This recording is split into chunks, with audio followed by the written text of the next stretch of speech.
president pa yan. Hindi pwedeng chismis. Hindi pwedeng haka-haka. Hindi pwedeng pressure ng publiko. Kailangan ebidensya. Now, let's cross-examine the allegations. Round 1. Culpable violation of the Constitution. Ang legal standard nito ay must be willful and intentional. Must violate a specific constitutional provision. Must be done in bad faith. So my questions. Which exact article or section ang nilabag? Ano ang specific act? May proof ba na sinadya na ito? Mga kababayan, policy disagreements is not equal to constitutional violation. Kung walang specific provision na nilabag, kung walang intentional act, then legally, no culpable violation. Ground 2, betrayal of public trust. Ang legal standard nito is based on jurisprudence like impeachment cases. Must be grave, must be manifestly wrongful, must cause clear public harm. So ang tanong ko, ano ang konkretong betrayal? Nasaan ang measurable damage? May direct evidence ba? Hindi sapat ang political disagreement, public dissatisfaction, at social media outrage. Mga kababayan, opinion is not evidence. Kung walang grave misconduct, no betrayal of public trust. Ground 3, graft and corruption. Ang legal standard nito, dapat may misappropriation ng public funds, may personal gain, may documented evidence, at tandaan, under Article 90, ang Commission on Audit o COA ang nag-audit ng public funds. So my questions, nasaan ang COA adverse findings? Nasaan ang paper trail? Nasaan ang personal gain? COA cleared her, mga kababayan, and COA findings are clean. So kung walang documented misuse, then legally, no graft, no corruption. Hearsay is equal to legally insufficient. Fourth ground, other high crimes. Ang legal standard nito must be a defined offense under law, must be serious, must be proven with evidence. So my questions, anong specific crime? Defined ba ito sa batas? Nasaan ang proof? Undefined accusations is equal to no case. So, no defined crime, no proof, no high crime. Mga kababayan, tandaan ninyo, impeachment is not a numbers game. Hindi ito paramihan ng galit. Paramihan ito ng ebidensya. So if the allegations do not meet the constitutional threshold under Article 11, then the impeachment complaint is not only weak, it is constitutionally defective. Now, kung walang constitutional violation, betrayal, corruption, high crime, ang tanong, bakit ipinipilit ang impeachment? Justice ba ito o political agenda? Ginagamit ba ang Constitution bilang weapon? Kapag walang krimen, pero may impeachment, yan ay political persecution. I believe that the Supreme Court will uphold the Constitution, ensure due process, and prevent abuse of impeachment powers. Because the Constitution is not a weapon. It is a shield for justice. Now, let's look at the biblical lens, mga kababayan. Sa Exodus, chapter 23, verse 2, says, "Thou shalt not follow a multitude to do evil." Dili ka magsunod sa usa ka panon sa katawhan sa pagbuhat og dautan. So, hindi porke marami ang naniniwala. Tama na. Truth is not determined by majority. Neither shalt thou speak to wrest judgment. Dili ka usab magsaksi sa usa ka buruka, kuyog sa usa ka panon sa katawhan aron sa pagtuis sa katarungan. So, justice must not be influenced by public pressure. Hindi pwedeng i-bend ang katotohanan dahil lang sa dami ng nagsasalita. Sa 1 Timothy chapter 5 verse 19, it says there, "Do not entertain an accusation unless supported by 2 or 3 witnesses." Dili ka magdawat og sumbong batok sa usa ka ansyano, gawas kung adunay duruha kung tutulo ka saksi. So, hindi dapat tinatanggap ang paratang kung walang ebidensya. Hindi sapat ang chismis, haka-haka, o political claims. This is due process, even in the Bible. And lastly, na ibibigay ko na Bible verse sa inyo. Proverbs chapter 17 verse 15. It says there, "He that justifieth the wicked, kadtong magapamatarong sa dautan. And he that condemneth the just, ug kadtong magasilot sa matarong. Even they both are abomination. Silang duruha, managsama maoy dulumtanan sa makagagahom." So, false accusations for personal gain are not justice, mga kababayan. They are sin against truth and the law.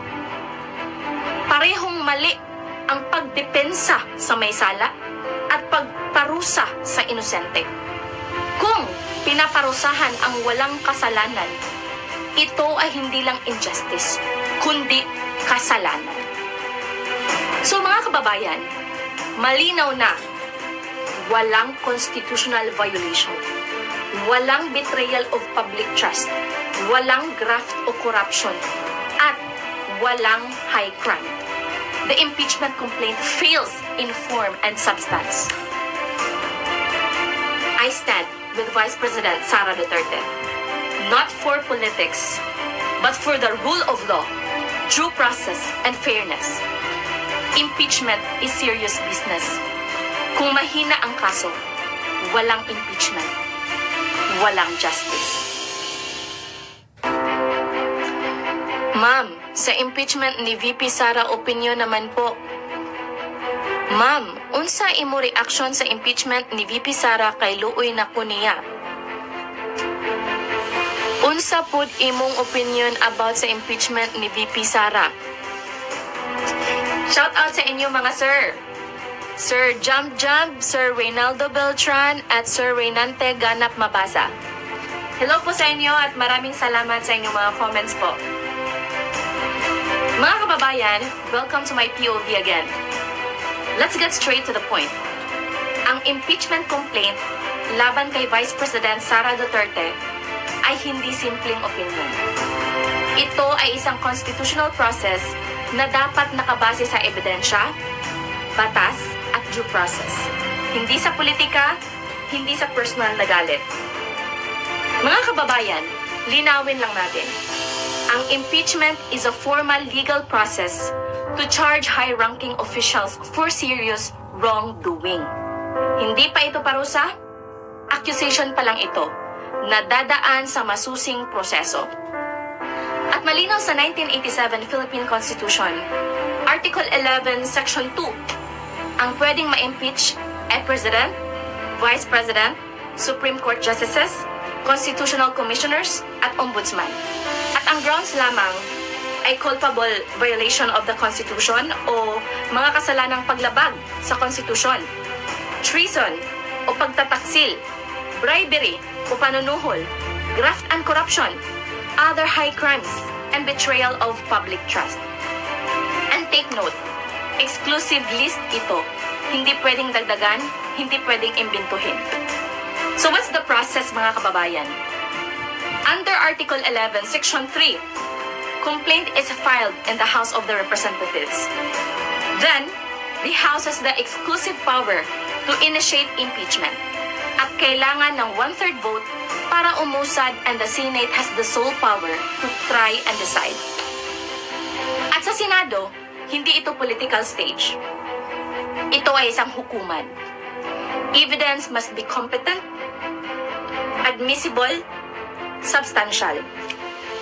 At huwag nating kalimutan ang Article 3, Section 1, Bill of Rights, na no person shall be deprived of life, liberty, or property without due process of law.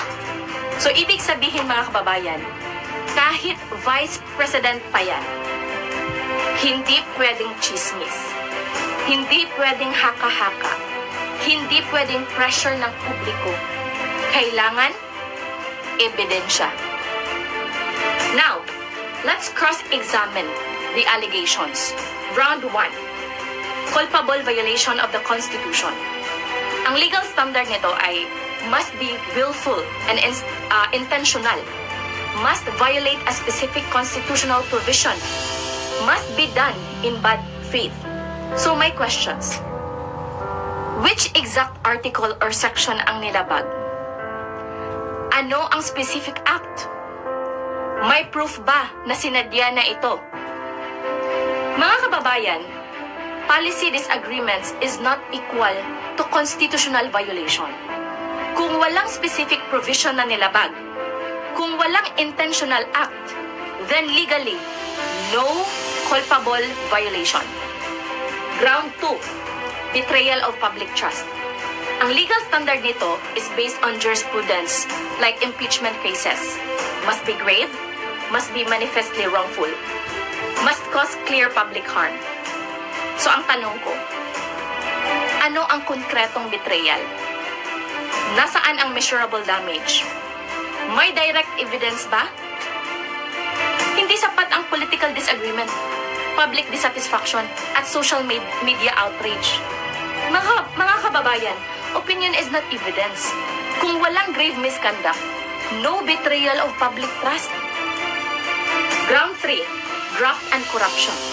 Ang legal standard nito, dapat may misappropriation ng public funds, may personal gain, may documented evidence, at tandaan, under Article 90, ang Commission on Audit o COA ang nag-audit ng public funds. So my questions, nasaan ang COA adverse findings? Nasaan ang paper trail? Nasaan ang personal gain? COA cleared her, mga kababayan, and COA findings are clean. So kung walang documented misuse, then legally, no graft, no corruption. Hearsay is equal to legally insufficient. Fourth ground, other high crimes. Ang legal standard nito must be a defined offense under law, must be serious, must be proven with evidence. So my questions, anong specific crime? Defined ba ito sa batas? Nasaan ang proof? Undefined accusations is equal to no case. So, no defined crime, no proof, no high crime. Mga kababayan, tandaan ninyo, impeachment is not a numbers game. Hindi ito paramihan ng galit. Paramihan ito ng ebidensya. So if the allegations do not meet the constitutional threshold under Article 11, then the impeachment complaint is not only weak, it is constitutionally defective. Now, kung walang constitutional violation, betrayal, corruption, high crime, ang tanong, bakit ipinipilit ang impeachment? Justice ba ito o political agenda? Ginagamit ba ang Constitution bilang weapon? Kapag walang krimen, pero may impeachment, yan ay political persecution. I believe that the Supreme Court will uphold the Constitution, ensure due process, and prevent abuse of impeachment powers. Because the Constitution is not a weapon. It is a shield for justice. Now, let's look at the biblical lens, mga kababayan. Sa Exodus, chapter 23, verse 2, says, "Thou shalt not follow a multitude to do evil." Dili ka magsunod sa usa ka panon sa katawhan sa pagbuhat og dautan. So, hindi porke marami ang naniniwala. Tama na. Truth is not determined by majority. Neither shalt thou speak to wrest judgment. Dili ka usab magsaksi sa usa ka buruka, kuyog sa usa ka panon sa katawhan aron sa pagtuis sa katarungan. So, justice must not be influenced by public pressure. Hindi pwedeng i-bend ang katotohanan dahil lang sa dami ng nagsasalita. Sa 1 Timothy chapter 5 verse 19, it says there, "Do not entertain an accusation unless supported by 2 or 3 witnesses." Dili ka magdawat og sumbong batok sa usa ka ansyano, gawas kung adunay duruha kung tutulo ka saksi. So, hindi dapat tinatanggap ang paratang kung walang ebidensya. Hindi sapat ang chismis, haka-haka, o political claims. This is due process, even in the Bible. And lastly, na ibibigay ko na Bible verse sa inyo. Proverbs chapter 17 verse 15. It says there, "He that justifieth the wicked, kadtong magapamatarong sa dautan. And he that condemneth the just, ug kadtong magasilot sa matarong. Even they both are abomination. Silang duruha, managsama, maoy dulungtanan sa makagagahom."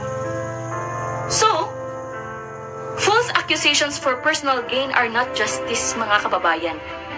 They are sin against truth and the law. Parehong mali ang pagdepensa sa may sala at pagparusa sa inosente. Kung pinaparusahan ang walang kasalanan, ito ay hindi lang injustice, kundi kasalanan. So mga kababayan, malinaw na walang constitutional violation, walang betrayal of public trust, walang graft o corruption, at walang high crime. The impeachment complaint fails in form and substance. I stand with Vice President Sara Duterte, not for politics, but for the rule of law, due process, and fairness. Impeachment is serious business. Kung mahina ang kaso, walang impeachment, walang justice. Ma'am, sa impeachment ni VP Sara, opinion naman po. Ma'am, unsa imo reaction sa impeachment ni VP Sara kay luoy na ko niya